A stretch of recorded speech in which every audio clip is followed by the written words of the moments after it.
ఇక పార్లమెంటు సమావేశంలో ప్రధాని మోదీ మాట్లాడుతున్నారు. ఇప్పుడు లైవ్ ద్వారా చూద్దాం. सब सहमति का वातावरण बना करके, लेकिन कुछ कड़वी यादें वो भी हैं कि तेलंगाना के हक को दबोचने के लिए भारी प्रयास हुए, खून की नदियां भी बही और बनने के बाद न तेलंगाना उत्सव मना पाया न आंध्र उत्सव मना पाया. एक कटुता के बीज बो दिए गए. अच्छा होता उसी उमंग और उत्साह के साथ हम तेलंगाना का निर्माण करते तो एक नई ऊंचाई पर आज तेलंगाना पहुंच चुका होता. आदरणीय अध्यक्ष जी, संविधान सभा ने आदरणीय अध्यक्ष जी इस सदन की परंपरा रही है. संविधान सभा ने उस समय अपना दैनिक भत्ता 45 रुपये से कम करके 40 कर दिया था. उनको लगा हमें इसको कम करना चाहिए. आदरणीय अध्यक्ष जी, यही सदन है कैंटीन में मिलने वाली सब्सिडी जो बहुत कम पैसे में खाना मिलता था, इसी सदस्यों ने उस सब्सिडी को भी खत्म कर दिया और पूरा पैसा देकर के अब कैंटीन में खाते हैं. आदरणीय अध्यक्ष जी, कोरोना काल में जब जरूरत पड़ी तो यही सांसद जिन्होंने एमपी लेड फंड को छोड़ दिया और देश को इस संकट की घड़ी में मदद करने के लिए आगे आए. इतना ही नहीं, कोरोना काल में इसी सदन के सांसदों ने अपने तनख्वाह में 30% कटौती की और उन्होंने देश के सामने आए हुए संकट में अपनी बहुत बड़ी जिम्मेवारी निभाई.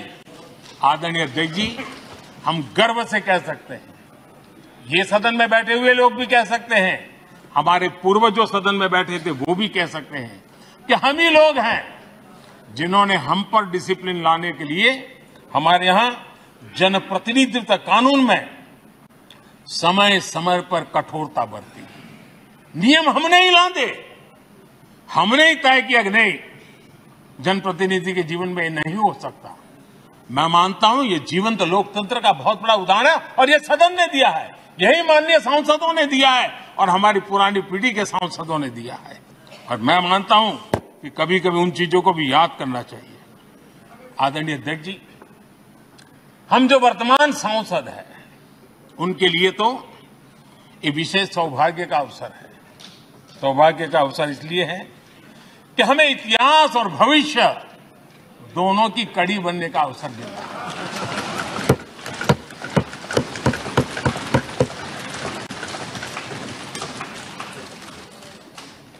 कल और आज से जुड़ने का हमें अवसर मिल रहा है और आने वाली कल निर्माण करने का एक नया विश्वास, नया उमंग, नए उत्साह के साथ हम यहां से विदाई लेने वाले हैं. आदरणीय अध्यक्ष महोदय, आज का दिवस सिर्फ और सिर्फ इस सदन के सभी 7,500 जनप्रतिनिधि रह चुके हैं उनके गौरवगान का पल है. इन दीवारों से हमने जो प्रेरणा पाई है, जो नया विश्वास पाया है, उसको लेकर जाने का है. बहुत सी बातें ऐसी थी जो सदन में हर किसी की ताली की हकदार थी, लेकिन शायद राजनीति उसमें भी आड़े आ रही है. नेहरू जी के योगदान का गौरवगान अगर इस सदन में होता है, कौन सदस्य होगा जिसको ताली बजाने का मन न कर जाए. लेकिन उसके बावजूद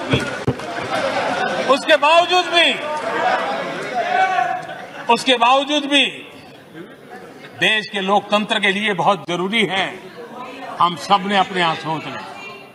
आदरणीय अध्यक्ष जी,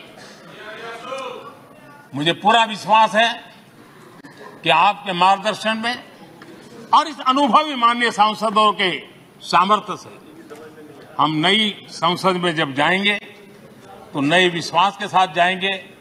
मैं फिर एक बार आज पूरा दिवस आपने इन पुरानी स्मृतियों को ताजा करने के लिए दिया, एक अच्छे वातावरण में सबको याद करने का मौका दिया.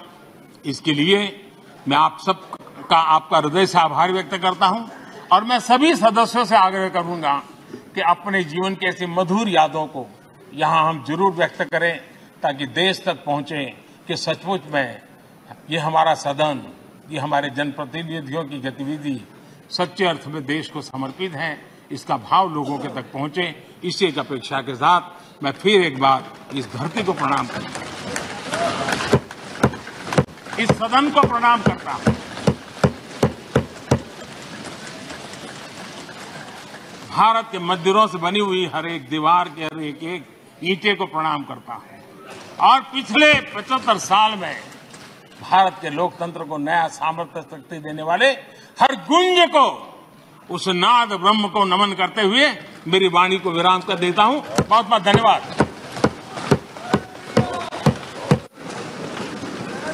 माननीय सदस्यगण, माननीय प्रधानमंत्री जी ने इस सदन की सीख, अनुभव, यहाँ की प्रेरणा, यहाँ की गूंज के बारे में व्यक्त किया है। मैं ये अपेक्षा करूंगा कि आज का दिन इसी तरीके से सकारात्मक वातावरण में हम चर्चा करें, सकारात्मक विषय रखें और जो कुछ भी यहाँ से सीखा है, हमारे पूर्वजों ने जो कुछ भी इस देश को, लोकतंत्र को दिया है, उसके बारे में सकारात्मक विचार रखें। आप सभी को बहुत बहुत धन्यवाद। अधीर रंजन चौधरी जी। प्रधानमंत्री को रहना चाहिए था, प्रधानमंत्री को उपस्थित रहना चाहिए था, हमारी बात भी सुन लें। ये क्या मर्यादा रही? I'm just coming. Sir,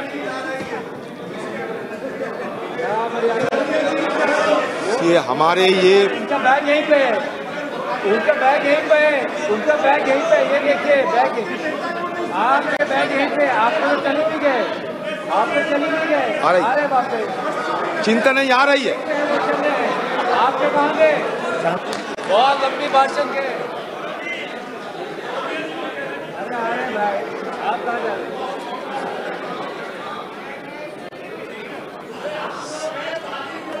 sir,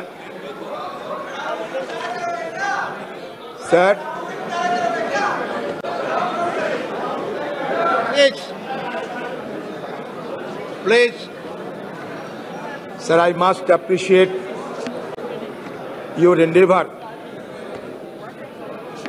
for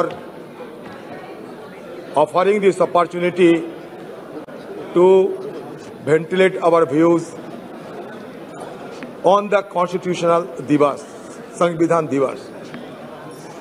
लेकिन बात यही सर, कहे तो जाते हैं 75 साल, लेकिन जब तक मेरा जानकारी है, सबसे पहले जो कॉन्स्टिट्यूशन असेंबली की सभा हुई थी वो 1946 में, और 1949 26 नवंबर में ये अडॉप्ट हुई थी, और 1950 26 जनवरी ये चालू हुई थी हमारे संविधान इस देश में।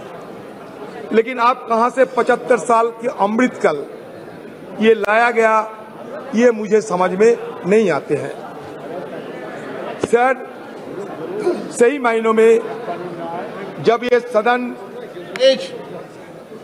ये खबर मिल रही है कि आज ये सदन की अंतिम दिवस है, तो सही मायनों में भावुक तो होना स्वाभाविक है।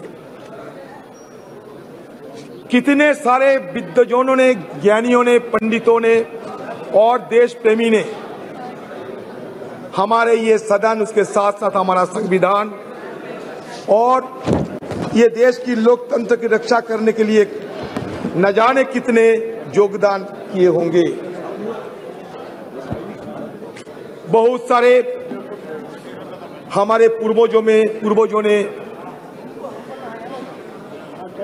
ये दुनिया छोड़ के चले गए, उनका याद हम करते रहेंगे। जिंदगी में ये सदन जरूर कहेगी कि जिंदगी में कितने दोस्त आए और कितने बिखर गए। किसी ने 2 रोज के लिए आए, तो किसी ने चलते ही सांस भर लिए।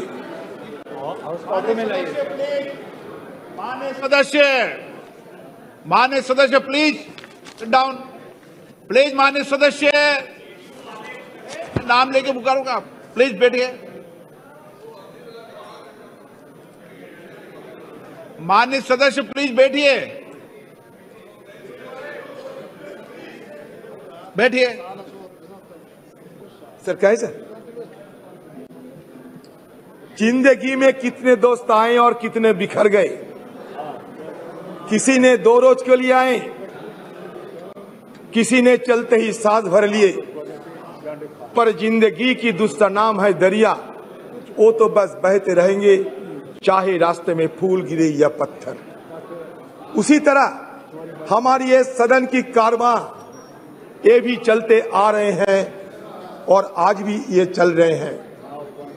Sir, today I may come to that conclusion that this is the last day. Naturally, we are all present here to bid the adieu of our old building. Our magnificent building today singing a swan song, because tomorrow onwards we will be shifting to a new parliamentary edifice. Sir, मैं शुरू में ये कहना चाहते हैं, मैं ज्यादा समय तो नहीं है हम लोगों के लिए, कि जब संसद में संविधान की चर्चा हो, लोकतंत्र की चर्चा हो, तो हमारे पंडित नेहरू जी और बाबा साहेब अम्बेडकर, नेहरू जी तो आर्किटेक्ट ऑफ मॉडर्न इंडिया कहते थे, बाबा साहेब अम्बेडकर को हम फादर ऑफ द कॉन्स्टिट्यूशन मान्यता देते हैं। अच्छा लगा कि आज नेहरू जी के बारे में हमें भी मौका मिलेगा ये सदन में बात रखने की। तो शुरुआत में मैं ये कहना चाहते हैं sir, architect of modern India Nehru had said, parliamentary democracy demands many virtues. It demands, of course, ability. It demands a certain devotion to work, but it demands also a large measure of cooperation, of self-discipline, of restraint. We know very well that there are not many countries in the world where it functions successfully. I think it may be said without any partiality that it has functioned with large measure of success in the country. Why? Not so because we, the members of this house, are exemplars of wisdom, but I think because of the background of our country and because our people have the spirit of democracy in them. Jawaharlal Nehru detested cultism. He was humble in his submission to constitutional requirement. In an interview with Mr. P.K. Karanjia, he specifically mentioned, "You were wrong in using words like the Nehru epoch or Nehru policy." Though he enjoyed massive majority in the parliament, he was tireless in listening opposition voice and never mock, deflect, pontificate when answering questions asked of him. He never believed in steamrolling the opposition and given due respect to feeling and sentiments of the opposition member. It is significant to note that it was during his tenure the parliament ran smoothly.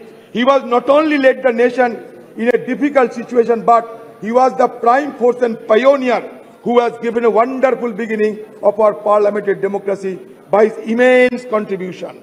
Sir, मैं आपके संगठन में लाना चाहते हैं, even Speaker bell would ring for Jawaharlal Nehru when he exceeded time limit while making his speeches in the parliament. It shows that no one was beyond parliament's prerogative, and that was Nehru's contribution. Analyzing Jawaharlal Nehru's contribution to the development of parliamentary democracy in India has become significant and mere relevant in the contemporary context, which forces us to recall the glorious